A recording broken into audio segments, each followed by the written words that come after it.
ओम नमः शिवाय दोस्तों, स्वागत है आपका द मास्टर वर्ल्ड चैनल पे, जहाँ मैं फिर से हाजिर हूँ आप सभी के सामने हमारे प्रिय गुरुजी खान सर के क्लास नोट्स को लेकर। और इस वीडियो में मैं आज वर्ल्ड हिस्ट्री के पार्ट को रीड करके कवर करूँगी। आशा है आप सभी को यह वीडियो अच्छी लगेगी। धन्यवाद। चलिए स्टार्ट करते हैं। हमारा पहला टॉपिक है पुनर्जागरण। ठीक है, चलिए स्टार्ट करते हैं। पुनर्जागरण का अर्थ होता है किसी पुरानी व्यवस्था को छोड़कर नई रीति रिवाज अपना लेना। अर्थात किसी पुरानी अवस्था को छोड़कर नई रीति रिवाज अपना लेना ही पुनर्जागरण कहलाता है। पुनर्जागरण शब्द फ्रांसीसी भाषा के रेनेसां शब्द से बना है, जिसका अर्थ होता है दोबारा जाग उठना। पुनर्जागरण की शुरुआत इटली के शहर फ्लोरेंस से हुई थी। ठीक है, इसकी शुरुआत प्रसिद्ध कवि दांते ने किया था। उनकी पुस्तक डिवाइन कॉमेडी में स्वर्ग एवं नर्क के काल्पनिक का वर्णन किया गया है। ठीक है, अब जो है पुनर्जागरण इटली से ही प्रारंभ हुआ है, क्योंकि इटली मध्य में पड़ता था, जिस कारण उसे अत्यधिक व्यापारिक लाभ हुआ। अतः वहाँ के लोग धनी हो गए और उनका विज्ञान तथा कला के क्षेत्र में अत्यधिक विकास हुआ। अब है कुस्तुनतुनिया पर तुर्की का अधिकार। कुस्तुनतुनिया बेज़ंटाइन साम्राज्य की राजधानी थी, जो ईसाइयों का एक प्रमुख केंद्र था। कुस्तुनतुनिया पर मुस्लिम राष्ट्र तुर्की ने अधिकार कर लिया। अतः कुस्तुनतुनिया के विद्वान लोग अपनी कला, संस्कृति, विज्ञान इत्यादि को बचाने के लिए इटली में ही शरण ले लिए, जिससे इटली के लोगों का नए विचारों से परिचय हुआ। अब यूरोप में पुनर्जागरण का कारण देख लेते हैं। पहला है मुस्लिम और ईसाइयों के बीच धर्म युद्ध हो गया, जिसमें ईसाई पराजित हो गए। अतः वे शरण लेने के लिए नए नए जगहों की खोज करने लगे, जिनसे उनके विचारों में सुधार आया और उन्हें नए विचार मिले। अब जो है कुस्तुनतुनिया पर तुर्की का अधिकार होने के कारण यूरोपीय लोग शरण लेने के लिए नई नई जगहों की खोज करने लगे। तीसरा है यूरोप में कई वैज्ञानिक उपकरण तैयार किए गए, जैसे दिशा सूचक यंत्र, कंपास इत्यादि। अब चौथा है यूरोप में छापीय खाना अर्थात प्रिंटिंग प्रेस की खोज की गई, जिससे विचारों को फैलाने में आसानी हुई। अब जो है पुनर्जागरण की विशेषता देख लेते हैं। ठीक है, लोग धार्मिक विषयों के स्थान पर विज्ञान, दर्शन, भूगोल जैसे विषयों को पढ़ने पर ध्यान दिए। दूसरा है लोग परलोकवाद तथा मोक्ष प्राप्ति के स्थान पर सामाजिक मुद्दों पर भी अधिक ध्यान देने लगे। तीसरा जो है अंधविश्वास तथा रूढ़िवाद से लोगों का विश्वास उठ गया। चौथा है पुनर्जागरण के बाद लोग किसी के विचार पर तर्क वितर्क करते थे। अब जो है हमारा नेक्स्ट टॉपिक है साहित्य के क्षेत्र में पुनर्जागरण। अब साहित्य के क्षेत्र में पुनर्जागरण में हम देखेंगे कि दांते ने डिवाइन कॉमेडी नामक पुस्तक लिखी है। दांते ने डिवाइन कॉमेडी नामक पुस्तक लिखी है। पेट्रॉक ने कैवलियर टैलर्स नामक पुस्तक लिखी है। मैकियावेली ने द प्रिंस तथा आर्ट ऑफ वार नामक पुस्तक लिखा है। शेक्सपियर ने मर्चेंट ऑफ वेनिस जैसी पुस्तक लिखी है। बुकेशिया ने डेकामेरॉन की कहानी लिखा है। अब जो है स्थापत्य कला के क्षेत्र में पुनर्जागरण देख लेते हैं। ये जो है सेंट पीटर गिरजाघर रोम, सेंट पॉल गिरजाघर लंदन, सेंट मार्क गिरजाघर वेनिस जैसे गिरजाघरों का निर्माण जो है पुनर्जागरण के समय हुआ। चित्रकला के क्षेत्र में पुनर्जागरण देख लेते हैं। राफेल ने मेडोना नामक चित्रकारी बनाई तथा लिनियार्डो डी विंची ने मोनालिसा तथा द लास्ट सपर नामक चित्रकारी बनाई। अब विज्ञान के क्षेत्र में पुनर्जागरण देख लेते हैं। टॉलमी के विचार के अनुसार सूर्य पृथ्वी का चक्कर लगाता है, किंतु पुनर्जागरण के बाद इसके विचारों को काट दिया गया। अब पहला है कॉपरनिक्स इन्होंने बताया कि सूर्य स्थिर है, पृथ्वी सूर्य की चक्कर लगाती है। कॉपरनिक्स ने क्या बताया? सूर्य स्थिर है और पृथ्वी सूर्य की चक्कर लगाती है। अब दूसरे आते हैं कैप्लर, जो जर्मनी के निवासी थे। इन्होंने ग्रहों के गति संबंधी नियम दिया। कैप्लर ने ग्रहों के गति संबंधी नियम दिया। अब तीसरा है न्यूटन, जर्मनी निवासी, इन्होंने गुरुत्वाकर्षण का नियम दिया। गैलीलियो जो इटली के निवासी हैं, उन्होंने दूरबीन बनाया। मार्को पोलो जो इटली के हैं, उन्होंने भी कुतुबनुमा अर्थात दिशा सूचक यंत्र कंपास बनाया। अब जो है रोजर मेकर जो इंग्लैंड के थे, इन्होंने सूक्ष्मदर्शी बनाया था। ठीक है, अब हम नेक्स्ट पेज पे चलते हैं। अब पुनर्जागरण का प्रभाव। पुनर्जागरण का प्रभाव। पुनर्जागरण के बाद मान्यता में कमी आई। लोग नए जगहों की खोज करने लगे, जिस कारण नए नए उपनिवेश बनने लगे। इस्लाम धर्म पिछड़ने लगा और शाही धर्म आगे बढ़ने लगा। अब आता है धर्म सुधार आंदोलन। पुनर्जागरण के बाद धर्म सुधार आंदोलन प्रारंभ हो गया। धर्म सुधार आंदोलन का कोई तत्कालिक कारण नहीं था। धर्म सुधार आंदोलन ईसाई धर्म में मौजूद बुराइयों के विरुद्ध एक आंदोलन था। ईसाई धर्म में कैथोलिक पोप के विरुद्ध, पोप का अर्थ यहाँ होता है चर्च के फादर, के विरुद्ध सर्वप्रथम जर्मनी के निवासी मार्टिन लूथर किंग ने आवाज उठाया और 1530 ईस्वी में प्रोटेस्टेंट नामक एक ईसाई धर्म की एक नई शाखा बना दी। अब मार्टिन लूथर किंग के कारण ही धर्म सुधार आंदोलन सफल रहा। अब धर्म सुधार आंदोलन के प्रभाव देख लेते, इसके क्या क्या प्रभाव रहे थे। तो पहला प्रभाव रहा कि चर्च के प्रभाव में कमी आई, कैथोलिक धर्म को मानने वालों में भी कमी आई, पोप की शक्ति में कमी आई और राजा की शक्ति में वृद्धि हो गई। अब चर्च की बुराई में भी कमी आई, ठीक है, चर्च की बुराई में भी कमी आई और प्रोटेस्टेंट धर्म का उदय हुआ। प्रोटेस्टेंट धर्म का उदय हुआ। अब आता है नेक्स्ट हमारा अध्याय औद्योगिक क्रांति। औद्योगिक क्रांति की शुरुआत 18वीं सदी में इंग्लैंड में हुई। औद्योगिक क्रांति में उत्पादन के संसाधन में अत्यधिक वृद्धि हुई, जिससे नए नए उद्योग धंधे लगने लगे। अब है इंग्लैंड में औद्योगिक क्रांति के कारण क्या क्या थे, चले जानते हैं। इंग्लैंड के उपनिवेश अधिक थे। इंग्लैंड के उपनिवेश अधिक थे, जहां से इंग्लैंड को लोहा, कोयला इत्यादि आसानी से मिल जाता था, ठीक है। दूसरा है इंग्लैंड अपने उपनिवेश से ही कच्चा माल प्राप्त कर लेता था। इंग्लैंड के वैज्ञानिकों ने कई आविष्कार किए, जिससे कि उद्योग बढ़ा, जैसे फ्लाइंग शटल, स्पिन जैनी नामक यंत्र ने सूत काटना, धागा बनाना का कार्य आसान कर दिया। अब जो चौथा है, इंग्लैंड किसी भी युद्ध में उतना ही पड़ता था जिससे कि उसका व्यापारिक हित मिल सके। इंग्लैंड के पूंजीपतियों के पास धन की कमी नहीं थी, जिस कारण उद्योग बढ़ते गए। अब छठा है, इंग्लैंड को बाजार के रूप में एवं इसके अपने ही उपनिवेश थे। इंग्लैंड को बाजार के रूप में एवं इसके अपने ही उपनिवेश थे। उपरोक्त कारणों से ही इंग्लैंड में औद्योगिक क्रांति हुई। उस समय इंग्लैंड को विश्व का उद्योग शाखा कहा जाता था। उस समय इंग्लैंड को विश्व का उद्योग शाखा कहा जाता था, ठीक है। अब जो है औद्योगिक क्रांति के प्रभाव देख लेते हैं। कच्चा माल, सस्ता श्रम तथा बाजार के लिए यूरोपीय देशों में नए नए उपनिवेश बनाने की होड़ लग गई।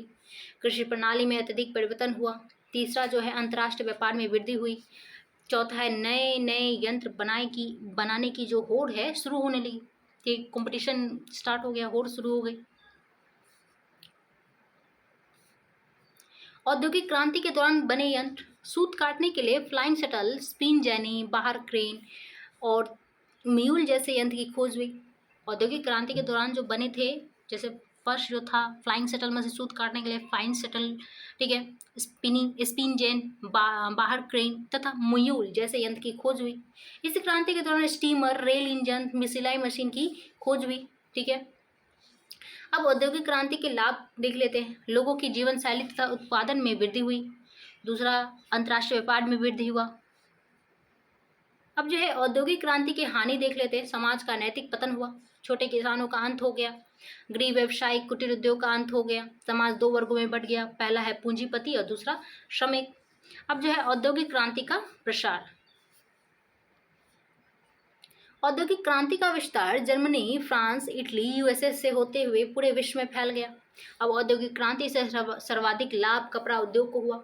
औद्योगिक क्रांति में इंग्लैंड का प्रतिद्वंदी जर्मनी था, जिसके कारण इंग्लैंड तथा जर्मनी में हमेशा विवाद होता रहता था और यही विवाद प्रथम विश्व युद्ध का रूप ले लिया, ठीक है।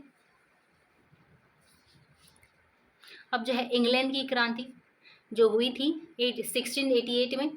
इंग्लैंड की क्रांति की शुरुआत 1688 में हुआ। इंग्लैंड की क्रांति को शांतिपूर्ण क्रांति, गौरवपूर्ण क्रांति, रक्तहीन क्रांति तथा ग्लोरियस क्रांति के नाम से भी जानते हैं। याद रखिएगा, इंग्लैंड की क्रांति को गौरवपूर्ण क्रांति, शांतिपूर्ण क्रांति, रक्तहीन क्रांति तथा ग्लोरियस क्रांति के नाम से जानते हैं, क्योंकि इंग्लैंड की क्रांति में रक्त का एक बूंद भी नहीं बहा था। 11वीं सदी में राजा हेनरी फर्स्ट ने सलाहकारों को एक परिषद अर्थात मंत्री परिषद का गठन किया, जिसे क्यूरिया रेजिस कहा जाता था। 1215 में राजा जॉन के नीतियों से असंतुष्ट होकर सामंतों ने सामंतों ने वैरम एक घोषणा पत्र अर्थात मैग्ना कार्टा तैयार किया और उसे राजा जॉन से जबरदस्ती स्वीकार करा लिया। इस घोषणा पत्र के अनुसार राजा को सलाहकार परिषद के अनुसार ही कार्य करना पड़ता था। 1485 से लेकर 1603 तक ट्यूडर वंश का शासन रहा। इस वंश का शासन अत्यंत निरंकुश थे। इस वंश के शासकों ने जनता का दमन किया, जिस कारण जनता मैग्ना कार्टा को भूल गई। 1603 से 1714 ईस्वी तक स्टुअर्ट वंश का शासन रहा। इस वंश के पहले शासक जेम्स फर्स्ट 1603 से 1625 के समय राजा एवं संसद के बीच विवाद होने लगा, क्योंकि इस अवधि में पुनर्जागरण हो चुका था।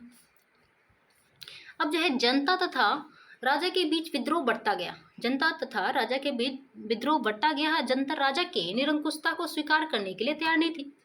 जेम्स फर्स्ट के बाद उसका पुत्र जो चार्ल्स फर्स्ट था राजा बना 1625 से 1649 तक। अब चार्ल्स फर्स्ट के समय जनता खुल के विद्रोह करने लगी, क्योंकि चार्ल्स फर्स्ट नया नया कर लगाता था।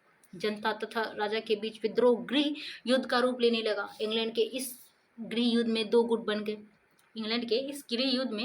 गए। फर्स्ट जो था पालजी जमींदार तथा राजा एक गुट में थे जिन्हें कैवलियर कहा जाता था, और दूसरा जो है जनता, व्यापारी तथा संसद एक गुट में थे जिन्हें राउंड हेड कहा जाता था। पहला कौन था? इंग्लैंड गृह युद्ध में दो गुटों में बटा था।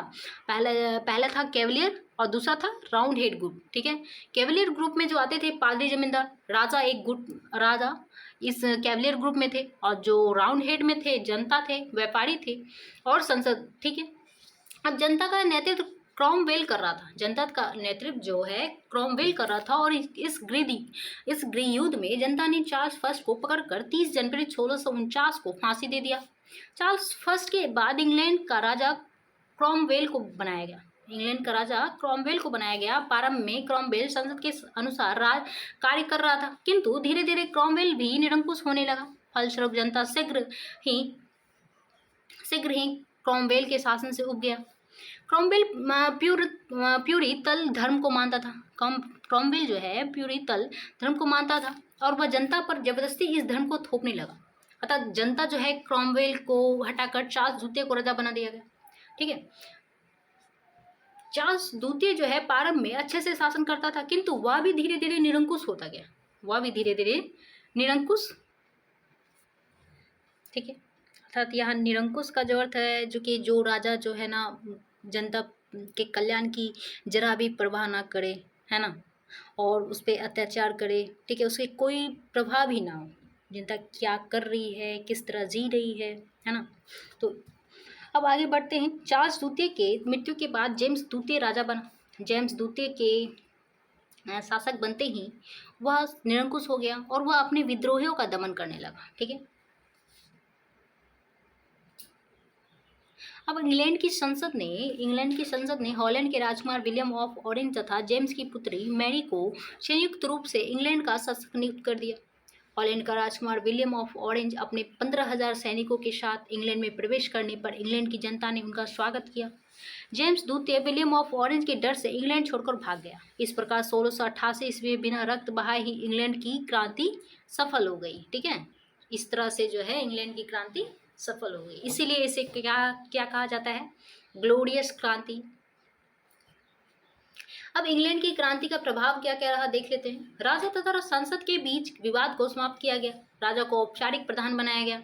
राजा तथा संसद के अधिकारों को निर्धारित किया गया। अब अधिकार घोषणा पत्र जो है देख लेते हैं 1689 का। इस घोषणा पत्र के अनुसार राजा संसद के बिना अनुमति ना कोई कानून बना सकता था, ना ही पुरानी कानून को समाप्त कर सकता था। ठीक है,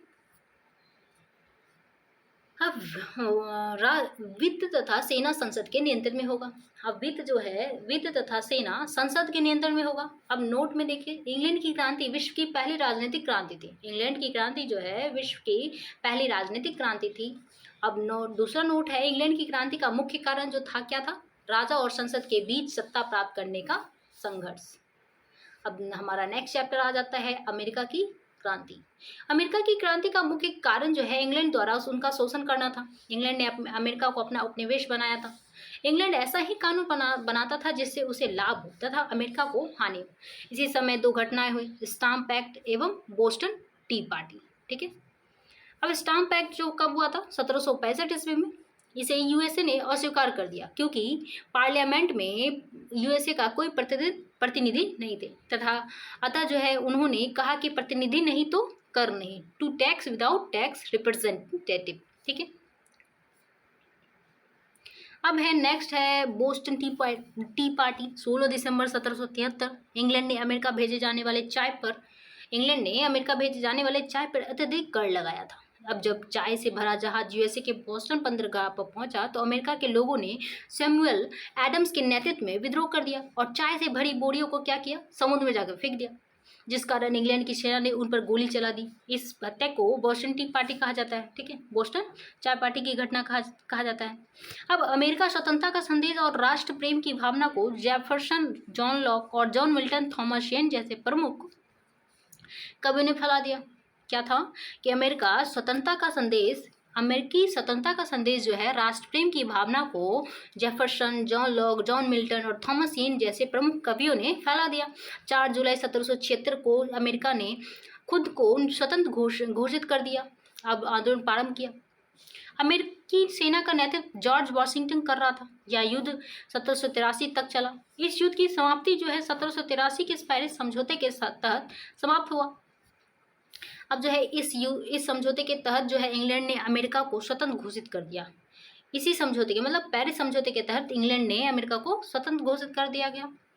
और रिमार्क में देख लेते हैं, अमेरिका ने स्वयं को 4 जुलाई 1776 को स्वतंत्र घोषित किया, किंतु इंग्लैंड ने इसे 1783 ईस्वी में स्वतंत्रता दी। अमेरिका के द्वारा स्वयं को स्वतंत्र कब घोषित किया गया था, तो याद रखिएगा 4 जुलाई 1776 और इंग्लैंड के द्वारा 1783। अमेरिका का स्वतंत्रता दिवस जो है 4 जुलाई को मनाया जाता है। अमेरिका का संविधान 1789 को बनकर तैयार हुआ था। अमेरिका के क्रांति से प्रभावित होकर 1789 में फ्रांस की क्रांति की शुरुआत हो गई। अमेरिका का प्रथम राष्ट्रपति जॉर्ज वॉशिंगटन को बनाया गया। स्वतंत्रता के बाद अमेरिका में 2 प्रमुख समस्या थी, एक था रंगभेद एवं दास प्रथा। अमेरिका में काले और गोरे लोगों के बीच रंगभेद की लड़ाई थी। इस रंगभेद को समाप्त करने में सबसे महत्वपूर्ण भूमिका जो था मार्टिन लूथर किंग जूनियर ने निभाया। इन्हें ब्लैक गांधी तथा काला गांधी भी कहा जाता था। अमेरिका में दासों की खरीद बिक्री होती थी। अब्राहम लिंकन ने दास प्रथा का उन्मूलन कर दिया। उन्होंने लोकतंत्र का सिद्धांत दिया कि जनता की सरकार जनता के द्वारा और जनता के लिए ही होती है। यही लोकतंत्र है। ठीक है,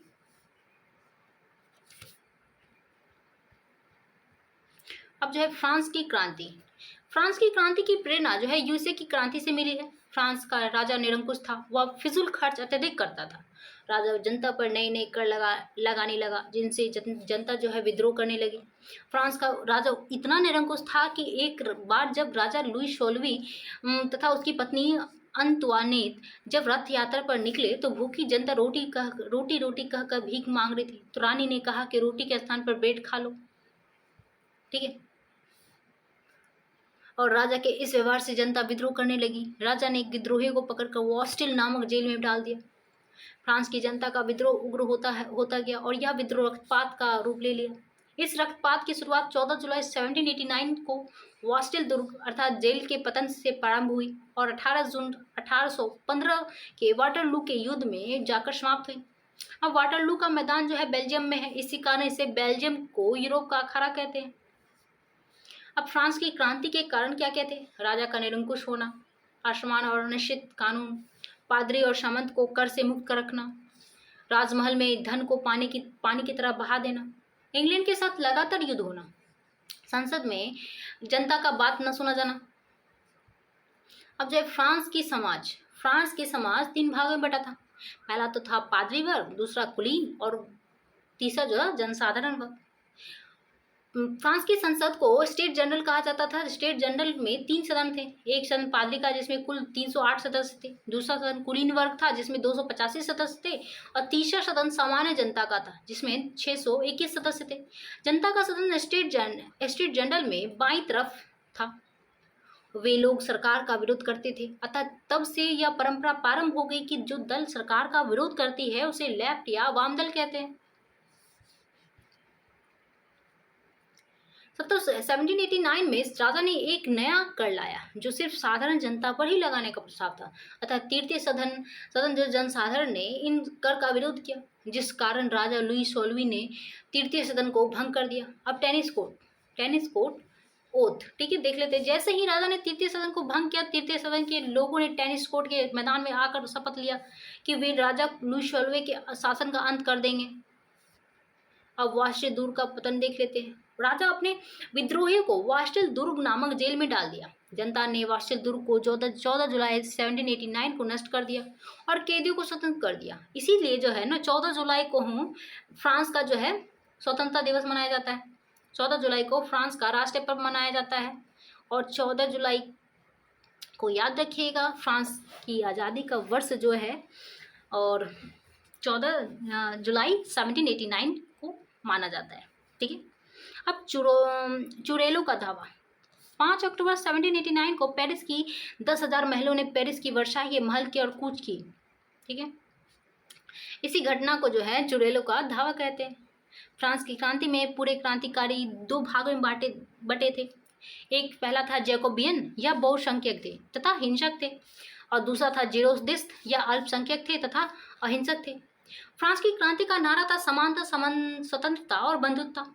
याद रखिएगा, फ्रांस की क्रांति का जो नारा क्या क्या था? समानता, स्वतंत्रता और बंधुत्वता। फ्रांस की क्रांति को रूसो, मॉन्टेस्क्यू तथा वॉल्टेयर नामक दार्शनिकों ने बढ़ावा दिया। अब इटली का एकीकरण में सबसे बड़ी बाधा ऑस्ट्रिया थी। वह इटली का एकीकरण नहीं होने देना चाहती थी। इटली 13 खंडों में बटा था। इटली के एकीकरण में सबसे पहले सर्डिनियन राज्य आगे आया। इटली के एकीकरण का जनक जो है जोसेफ मेज़नी को माना जाता है। किसको माना जाता है? जोसेफ मेज़नी को। जोसेफ मेज़नी ने कहा था कि समाज में क्रांति लानी है तो शासन युवाओं को सौंप दो। जोसेफ मेज़नी का कथन यह है कि अगर समाज में क्रांति लानी है तो शासन युवाओं को सौंप दो। काउंट डी कैवोर ने 1854 ईस्वी में क्रीमिया युद्ध में भाग ले लिया। इटली की समस्या का अंतर्राष्ट्रीयकरण कर दिया। इन्हीं के प्रयासों से 1871 में इटली का एकीकरण पूरा हुआ, ठीक है। अब जो है काउंट डी कैवोर को इटली का बिस्मार्क कहा जाता है। काउंट डी कैवोर को इटली का बिस्मार्क कहा जाता है। गैरिबाल्डी को इटली के एकीकरण का तलवार भी कहा जाता है। इसे एक विशेष प्रकार की सेना का गठन किया जिसे लाल कुर्ती सेना कहा जाते हैं। अर्थात विश्व के इतिहास से अगर ये क्वेश्चन आता है कि लाल कुर्ती सेना का गठन किसने किया था, तो गैरिबाल्डी ने किया था, इटली के एकीकरण से संबंधित। नोट, फ्लोरेंस नाइटिंगेल का संबंध जो है क्रीमिया युद्ध से है। फ्लोरेंस नाइटिंगेल को लेडी विथ द लैम्प कहा जाता है। जर्मनी का एकीकरण एक संदेशवाहक नेपोलियन को माना जाता है। इसी ने जर्मनी में राष्ट्रीयता की नींव रखी, जबकि फ्रांस जर्मनी के राइनलैंड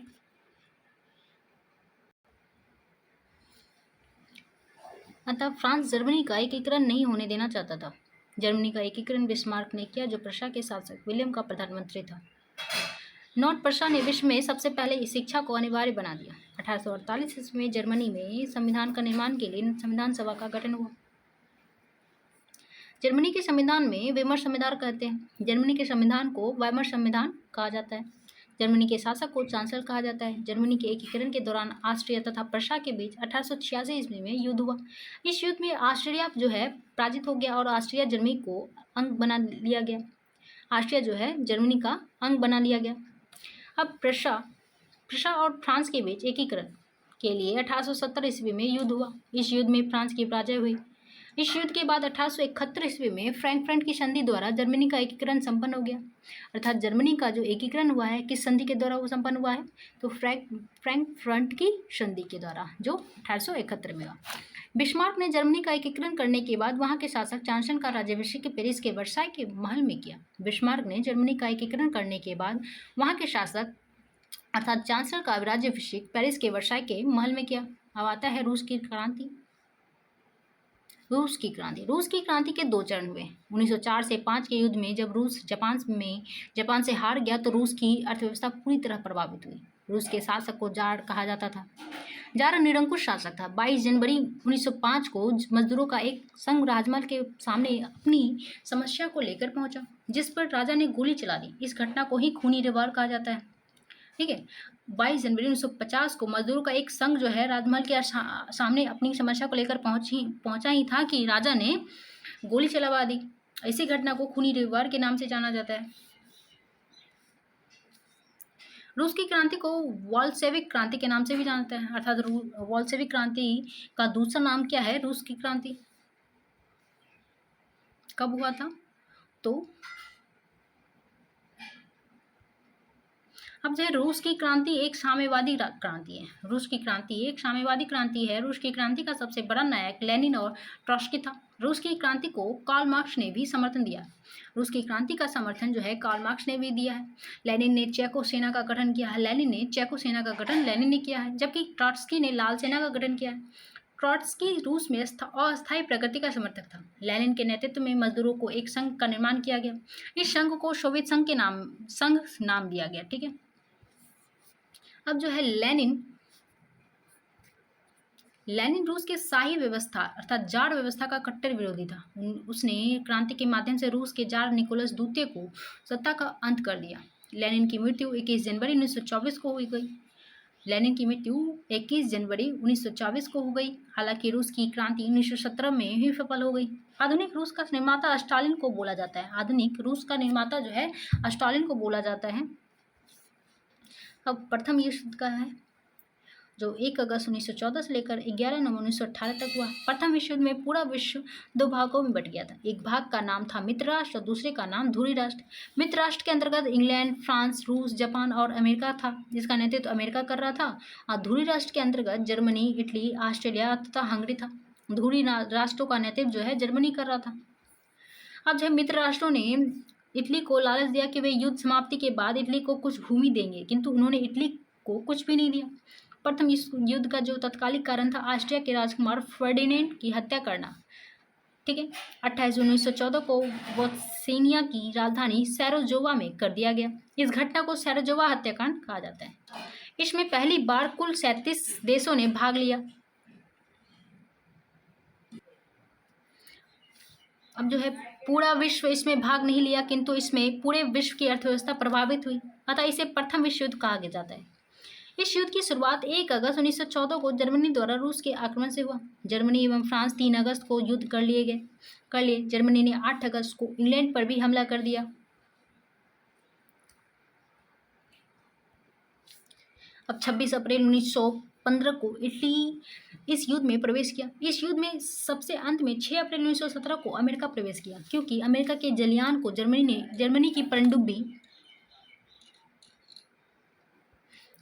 की पनडुब्बी यू-बोल्स ने डुबो दिया। यह युद्ध पूर्ण रूप से वर्साई की संधि के द्वारा जून 1919 में समाप्त हुआ। अब वर्साई की संधि जून 1919 देख लेते हैं। यह संधि फ्रांस की पेरिस में स्थित वर्साई के महल में हुआ। यह संधि जर्मनी पर जबरदस्ती थोपी गई थी। इस संधि की शर्तें निम्नलिखित हैं। अब जर्मनी की सेना 1 लाख से अधिक नहीं हो सकती थी। जर्मनी कभी भी घातक हथियार नहीं रख सकता था। तीसरा जो है जर्मनी को युद्ध के दौरान मित्र राष्ट्र द्वारा किए गए खर्च का वहन करना पड़ा।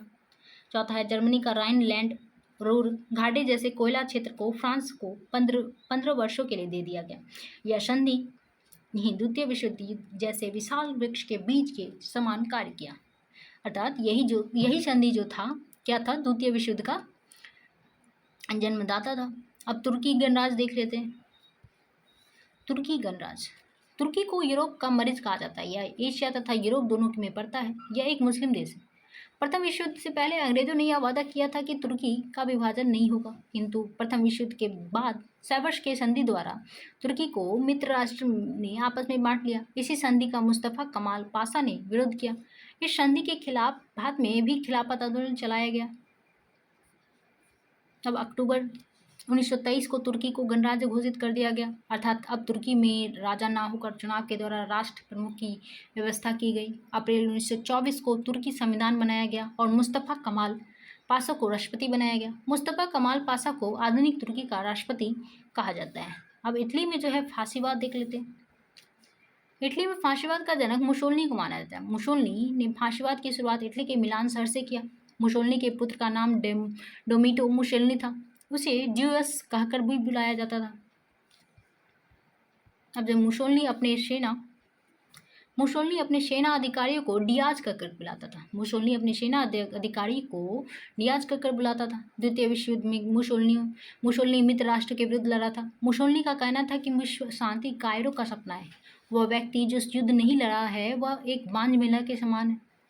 फांसीवादी का अर्थ होता है एक सुदृढ़ राष्ट्र की स्थापना। फांसीवादी का अर्थ होता है एक सुदृढ़ राष्ट्र की स्थापना।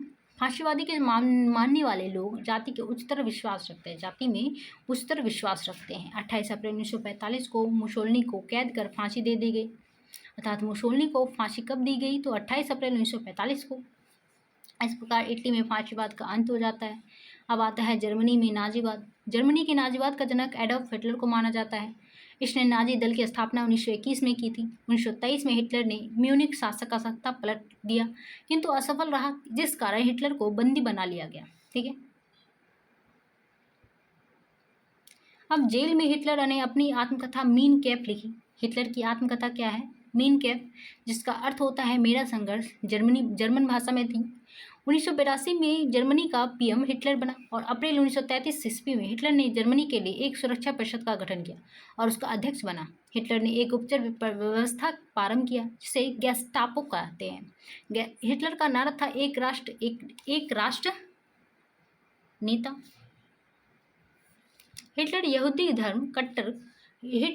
धर्म का विरोधी था, कट्टर विरोधी था, अतः इसे फ्यूहरर कहते थे। आर हेंस ने कहा कि जर्मनी मतलब हिटलर और हिटलर मतलब जर्मनी। जो हिटलर के प्रति वचनबद्ध है वो जर्मनी के प्रति भी वचनबद्ध है। हिटलर ने वर्साई की सारी संधि तोड़ दी। उसने अपनी सेना का सशक्तिकरण करने लगा। हिटलर के लड़ाकू जहाज को लुफ्तवाफ कहते थे। हिटलर की पनडुब्बी को यू बोट्स कहते थे। पनडुब्बियां में पेट्रोल भरने वाली छोटी जहाज को मिक्काओ कहते थे। ठीक है। अब द्वितीय विश्व युद्ध के दौरान जर्मनी मित्र राष्ट्रों की सेना में चारों ओर से घिर गया। 30 अप्रैल 1945 को हिटलर अपनी पत्नी ईवा ब्राउन के साथ आत्महत्या कर लिया। इस प्रकार जर्मनी से नाजीवाद का अंत हो गया। अब आता है द्वितीय विश्व युद्ध। द्वितीय विश्व युद्ध का मुख्य कारण वर्साई की संधि द्वारा जर्मनी का अपमान था। द्वितीय विश्व युद्ध का तत्कालिक कारण जर्मनी का पोलैंड पर आक्रमण था। इस युद्ध में कुल 61 देशों ने भाग लिया। यह युद्ध जो है 1 सितंबर 1939 को प्रारंभ हुआ और 2 सितंबर 1945 तक चला। अब जो है इस युद्ध में 61 देशों 2 गुटों में बटे थे, मित्र और धुरी राष्ट्र। मित्र राष्ट्र में यूएसए, इंग्लैंड, फ्रांस तथा रूस थे। धुरी राष्ट्र में जर्मनी, इटली तथा जापान थे। जापान तथा चीन के बीच मंचूरिया क्षेत्र पर अधिकार के लिए युद्ध हो गया, अतः चीन जापान के विरुद्ध लड़ा। इस प्रकार प्रत्यक्ष रूप से चीन मित्र राष्ट्रों के साथ था। इस युद्ध में जापान ने अपने अमेरिका का हवाई द्वीप पर स्थित पर्ल हार्बर नामक नौसैनिक केंद्र पर तबाह और ध्वस्त कर दिया, जिस कारण अमेरिका ने 6 अगस्त 1945 को जापान के हिरोशिमा पर यूरेनियम से बना लिटिल बॉय नामक परमाणु बम गिरा दिया तथा 9 अगस्त 1945 को अमेरिका ने जापान के नागासाकी पर पोलोनियम से बना फैट मैन नामक परमाणु बम गिरा दिया। इस युद्ध में जर्मनी ने रूस से यह संधि किया था कि वे आपस में युद्ध नहीं करेंगे, किंतु जर्मनी ने इस संधि को तोड़कर रूस पर आक्रमण कर दिया, किंतु जर्मनी का अधिकतर सेना ठंड से मर गई। दूसरी तरफ जर्मनी की नौसेना डेनमार्क इत्यादि पर हमला करने के दौरान नष्ट हो गई। इंग्लैंड की शाही वायु सेना RAF रॉयल एयर फोर्स ने जर्मनी के संधि से अधिक विमानों को मार गिरा दिया। जर्मनी ने फ्रांस पर अधिकार कर लिया था। इंग्लैंड की सेना जर्मनी में घुसने के लिए फ्रांस के नारमंडी नामक स्थान पर प्रवेश की, जबकि इंग्लैंड की सेना बर्लिन अर्थात जर्मनी पहुंचती है उससे पहले ही रूस की सेना बर्लिन पहुंच चुकी थी और हिटलर आत्महत्या कर चुका था। जर्मनी की राजधानी बर्लिन में एक दीवार खड़ा कर दी गई, जिसे बर्लिन की दीवार कही गई। अब जो है अब जर्मनी 2 भागों में बढ़ गया था। पूर्वी जर्मनी पर रूस अधिकार हो गया था और साम्यवादी था। ठीक है। और जबकि पश्चिमी जर्मनी पर इंग्लैंड तथा यूएसए का प्रभाव पड़ गया था। पश्चिमी जर्मनी पूंजीवादी था, जो सब कुछ प्राइवेट था। जहाँ 1990 में बर्लिन की दीवार गिरा दी गई और जर्मनी का जो है दोबारा एकीकरण हुआ। नोट: द्वितीय विश्व युद्ध के दौरान जर्मनी के जनरल रोमेल को डेजर्ट फॉक्स कहा जाता था। ठीक है। अब जो है द्वितीय विश्व युद्ध की समाप्ति के बाद अमेरिका का राष्ट्रपति रूजवेल्ट था। इंग्लैंड के प्रधानमंत्री विंस्टन चर्चिल तथा जापान के सम्राट हिरोहितो थे। अब आता है शीत युद्ध। Cold war. द्वितीय विश्व युद्ध की समाप्ति के बाद 1945 से 1991 में तक जो वॉक अर्थात बातचीत चला उसे ही शीत युद्ध कहा जाता है। या युद्ध अमेरिका तथा रूस के बीच हो रहा था। उस समय रूस 15 देशों का एक संघ था। उस समय जो युद्ध रूस था 15 देशों का संघ था, जिसे सोवियत संघ कहा जाता था। 1991 में सोवियत संघ 15 देशों में टूट गया और शीत युद्ध की अंत हो गई। अब आता है चीन की क्रांति। चीन की क्रांति यह 1911 में प्रारंभ हुई। इस क्रांति के नायक डॉक्टर सन यात सेन थे। इन्होंने चीन के मंचू वंश के शासन को उखाड़ फेंका। सन यात सेन ने 1912 में क्यूमिंतांग पार्टी का गठन किया। 1927 में क्यूमिंतांग पार्टी से साम्यवादी विचारधारा के लोग अलग हो गए, जिस कारण 1928 में चीन में गृह युद्ध हो गया। अब जो है गृह युद्ध के दौरान कम्युनिस्ट का नेतृत्व माओ से तुंग कर रहा था। माओ से तुंग एक कट्टर कम्युनिस्ट नेता था। कम्युनिस्टों के दमन के लिए चाई यांग फायरेक ने साम्यवादी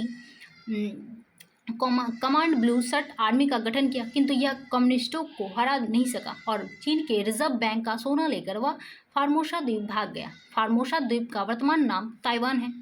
वर्तमान समय में चीन ताइवान को एक देश की मान्यता नहीं देता है। ठीक है। अब 1 अक्टूबर 1949 को चीन को गणराज्य घोषित कर दिया गया। चीन गणराज्य का पहला अध्यक्ष माओ से तुंग को बनाया गया। माओ से तुंग ने बोला था कि सामाजिक क्रांति बंदूक की नली से निकलती है। माओ से तुंग का कहना था कि जहां अधिक लोग रहेंगे वहां अधिक तरह के विचार भी आएंगे। चीन ने जॉन रे के नेतृत्व में खुले द्वार की नीति अपनाई तथा चीन के देश को पूरे विश्व के व्यापार के लिए खोल दिया गया। ऐसा करने वाला हुआ पहला कम्युनिस्ट देश बना। ठीक है, चीन जो है ऐसा करने वाला पहला देश बना। यहाँ पे ये वीडियो समाप्त होता है। धन्यवाद।